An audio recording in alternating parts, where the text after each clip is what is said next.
భద్రాచలం పట్టణంలో ప్రభుత్వ జూనియర్ కళాశాల ప్రాంగణం వద్ద వేంచేసి ఉన్న శ్రీ షిరిడి సాయిబాబా వారి మందిరంలో గురువారం సందర్భంగా బాబావారికి ప్రత్యేక పూజలు నిర్వహించారు. భక్తులు అధిక సంఖ్యలో పాల్గొని తీర్థ ప్రసాదాలు స్వీకరించారు.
शेष साई गोदावरी भक्तपदियार अन्नवसुदार आरोग्यक्षेमदार कर्मांकलदार बुद्धिसिद्धार पुत्रमित्रकलत्रवन्दार सख्यावर्गार प्रियाय प्रीतिवर्धनाय तर्यामणे नित्यानन्दाय परमसुदार ज्ञानेश्वरे वेदिकार अरूपालिकार चिन्त्यार सूक्ष्मार सर्वान्तर्यामिनः मनोभागदीदार प्रेमूर्तिर् प्रभादुलभः अधायधायणादर वेङ्कटेशरमणाय दक्षिणामूर्तिर् अद्भुतानन्दर्याय प्रसन्नार्दर सरसाविसर्व्याः जातमार्गस्थापनाय सत्पुरुषायनादर नेत्रन्दाय चरणार्नाविश्वासदायनादर धर्मसुधामनाय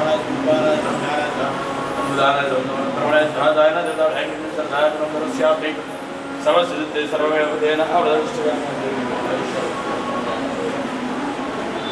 ఓం సాయి శ్రీ సాయి జయ జయ సాయి. మన భద్రాచల శ్రీ షిరిడి సాయిబాబా వారి మందిరంలో ఈరోజు గురువారాన్ని పరుచుకుని శ్రీ బాబావారిని ఉదయం 5 గంటల 15 నిమిషాలు జరిగే కాగడా హారతో మేలుకోవడం జరిగింది.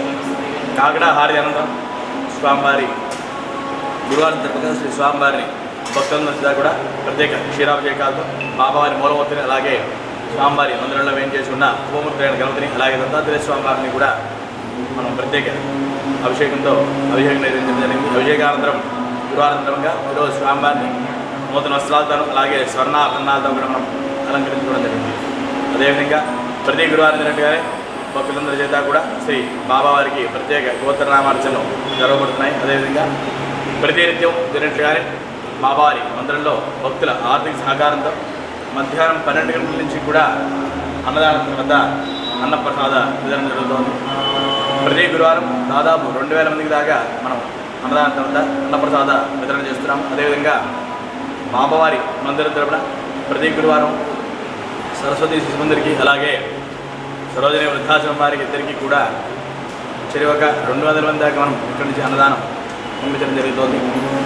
అలాగే ప్రతినిత్యం కూడా భక్తుల సహకారంతో 40 నుంచి 50 మందికి మన బాబావారి అన్నదానంలోనే అన్నదానం చేయడం జరుగుతుంది. కావున భక్తులందరూ కూడా దీన్ని గమనించి తమంతాము తోడ్పడి బాబావారి కృపాకటాక్షలు పాల్గొనాల్సిన కోరుతున్నాం. అదేవిధంగా సాయంత్రం 6 గంటల 30 నిమిషాలు జరిగే సంధ్యాహార తర్వాత 7 గంటల 45 నిమిషాల నుంచి కూడా బాబావారి దివ్య పలకి మహోత్సవం జరుగుతుంది.